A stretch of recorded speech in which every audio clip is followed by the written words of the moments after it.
Sure. So Baseball Reference acquired the statistics from CMEDS, and in part of their effort was they wanted to be able to put the stats into some kind of context so people could understand a little bit more about how the Negro Leagues operated, worked, what the what the bigger story was beyond just the numbers.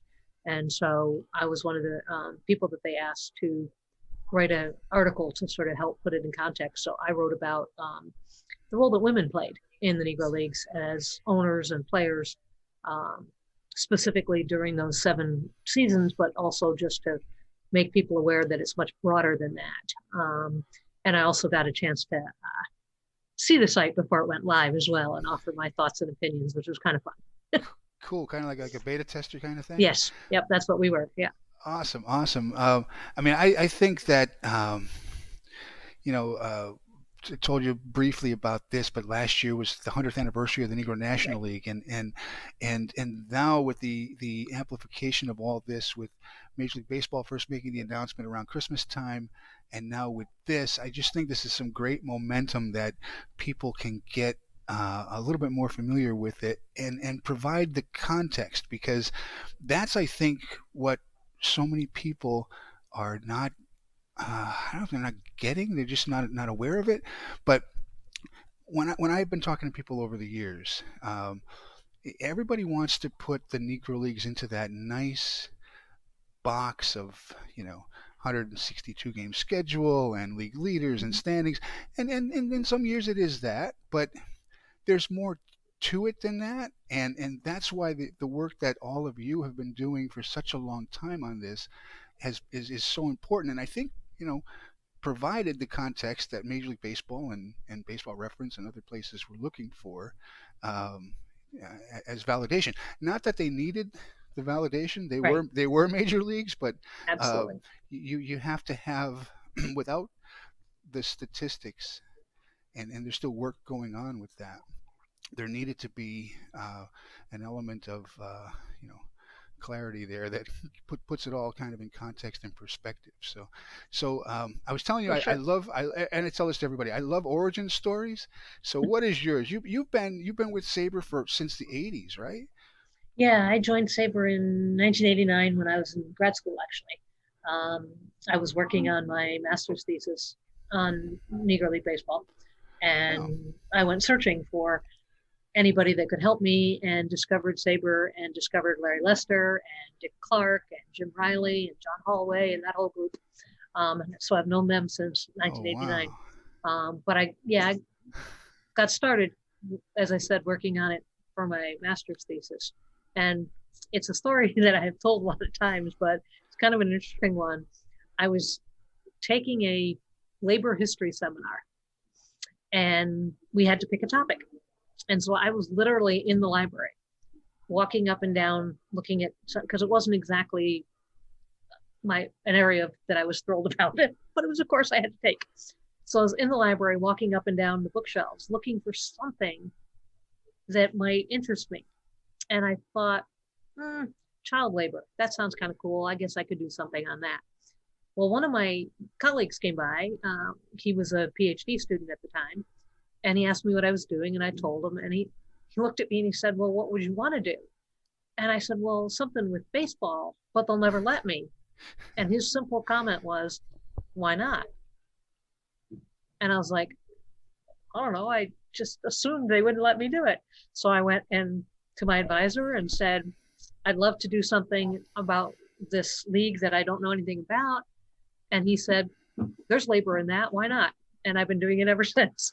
I mean, and so we're talking. This is mid '80s, late '80s. Yeah, 88, 89. It Boy, oh was, yep. boy. And it literally was him just saying to me, "Why not?" And I went, "Oh, I don't know. I just assumed." I hadn't really thought of, because I didn't know anybody that was doing anything like that. So I Mhm. just assumed you couldn't do it.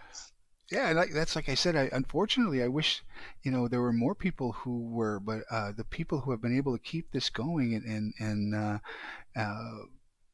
keep the legacy and the stories alive. I mean, boy, oh boy, I tell everybody, just hats off to you guys because it's been a long journey to get to where we finally got in the last couple of months. So Um, But it's been fun. It's a I can fun journey. imagine. I can imagine. So the baseball reference, now that it's including all the Negro League statistics, one of the things that I told you some of the crazy things I've heard over the years. You know, the woke left, and that's the only Hmm. reason why this is happening, kind of thing. But the other thing I get a lot of pushback on is, and people just not understanding, is they've heard the stories and read whatever they've read, and the Josh Gibson had 900 home runs, Right. and you name it, and they just thought that you know now he's going to be replacing Babe Ruth and Barry Bonds at the top of these lists, and they're not understanding that no, it's only going to be um, the Negro National League, Negro Southern League, five other leagues, seven leagues, I believe, um, Right. that are between the years of 1920 and 1948, 48. right? Yep. So what kind of impact are we going to see there? Well, you're going to see some changes, certainly. But I think your main point there is what you're not going to immediately see is Satchel Paige isn't going to jump to the top of the list. Josh Gibson is, Yeah. because the important idea here is it only includes official league game statistics, Mm-hmm. the same way Major League Baseball does. Mm-hmm. And so, consequently, in most seasons, that's only about 80 games, Mm-hmm. maybe 85. The rest of the games they're playing are barnstorming games, even though sometimes those barnstorming games might be the Homestead Grays playing the Philadelphia Stars, right? Who are both Mm-hmm. major Negro League teams, Mm-hmm. but they played exhibition games maybe the day after they played a league game. So those don't count in these statistics. Now, can you find those statistics? Sure. But as far as what we're talking about here, so what you're going to see is rather than many of them moving to the top of the leaderboards, they're going to be in the leaderboards, Mm-hmm. right? And so you're going to see Mule Suttles up there for his on base percentage. You're going to see Josh Gibson. You're going to see Satchel Paige with the ERA, things like that. But in most cases, they're not going to overtake the leaders. So people don't have to, it's just not going to be a wholesale switching of the entire, simply because of the number of games that are included. Mm-hmm. But the important thing is they're going to be there. Right. And as they should be, and as we've always known that they were, that now everybody will know. And the most important part is somebody's going to see a name like, uh, let's go past the Josh Gibsons, and even Mule Suttles is not somebody, and they're going to see a name like George Mule Suttles and wonder, who on earth is that? I've never Right. heard of him, which is Bullet great. Rogan. Bullet Yeah. Rogan was a great one. I saw where he has a combined WAR of like 60 because he has 30 some as a hitter and Mm-hmm. 20 some as a pitcher or something like that. I Yep. don't remember the exact number, but that was very cool to see that because Yep. that was another element that these players brought, where many of them were fantastic pitchers, Yep. and they Well, also, somebody like Double Duty Radcliffe, yeah. who would catch a doubleheader and pitch the other game. I mean, that's just not something you see among most major league players. No. Certainly not today, but even in the past. And so these are the kinds of things that are going to add to the overall story. And yes, it's going to change slightly stats for people like Willie Mays and Jackie Robinson and others who started in the Negro Leagues. Those numbers, if they started before 48, so there are a few of them, Mm-hmm. those numbers are now going to count as well. Mm-hmm. And marginally, I saw where Yeah, Hank Aaron's going to get a few more hits and maybe sure. another home Yep. run or two, but Yeah. we're not talking No. wholesale changes. Nope. But it's the recognition that they deserve, and that was another thing I mentioned to you before we got started too, was the Josh Gibson MVP, and I have no, I mean, the three people who I've heard were being considered: Branch Rickey, Frank Robinson, Josh Gibson.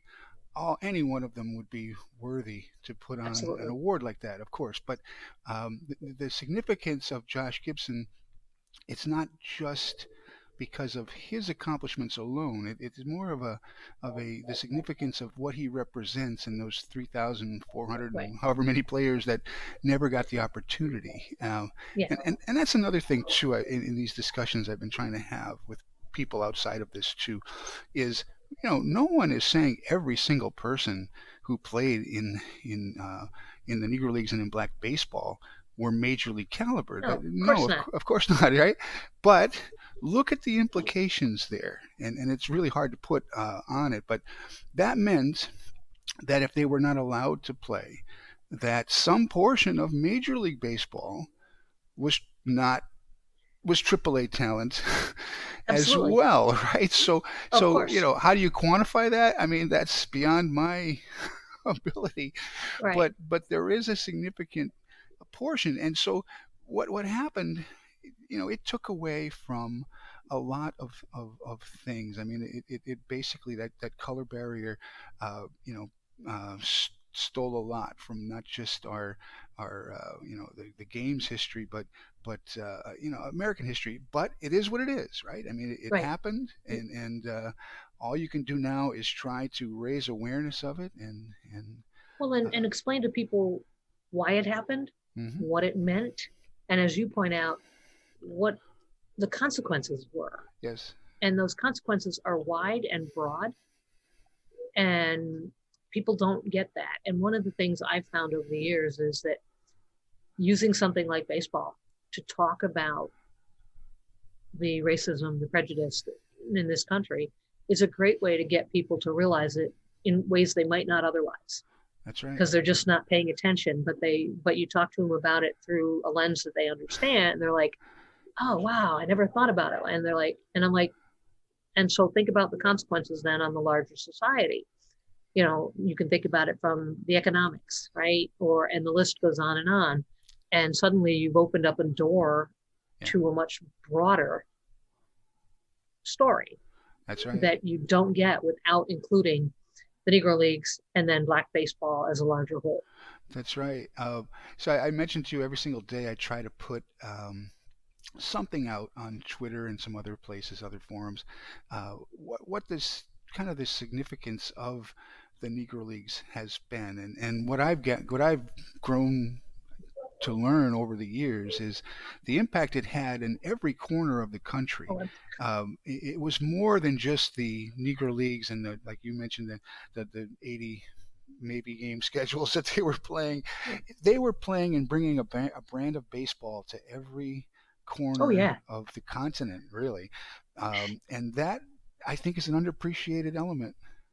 I think people have no idea, Hmm. um, both in some of these small places, but just in general, that you can't really go almost anywhere and not discover that there was Yep. either a Black baseball team at one time there or Black baseball teams traveled through their area and played.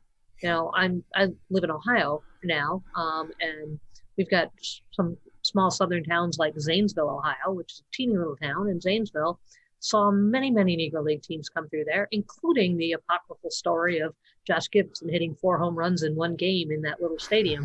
I say apocryphal because we're not exactly sure. Haven't found the box score to back it up, but he did play there. And so suddenly you've got this teeny little town that says, wait a second, we had who and who is that person? And Yep. now suddenly he's getting all this, and he was here. How did he get here? And why were they here when Zanesville is a primarily white community, as many of these small towns are? And so suddenly you've got a story just from knowing that they passed through. That's right. And think about that, right? Uh, this kind of light bulb went off on me the other day when I was talking to Larry Lester about this. Was um, not only did they go to all these small towns, people were paying money. Yeah. And money is hard to come by, and in some of these decades, we're talking through the Depression and then through Mm-hmm. World War II and various other times in our country, when if you had a hard-earned dollar, you were careful where you were spending it, but yet And there were a lot of people going to see these guys yeah. play. That had to mean Oh, yeah. something. Yes. Well, I mean, think about this. So think about this is where I think you can really show that the East West All Star game, right? Yeah. Played in Comiskey Park. A number of the years that they played, they outdrew the white Major League All Star game. Hmm. To your point about how people were willing to spend their money, That's right. And they played more two. people They even played two of them. yeah, more people were willing to go to Comiskey Park Yep. to see the Negro Leaguers play Yeah. than the white Major Leaguers.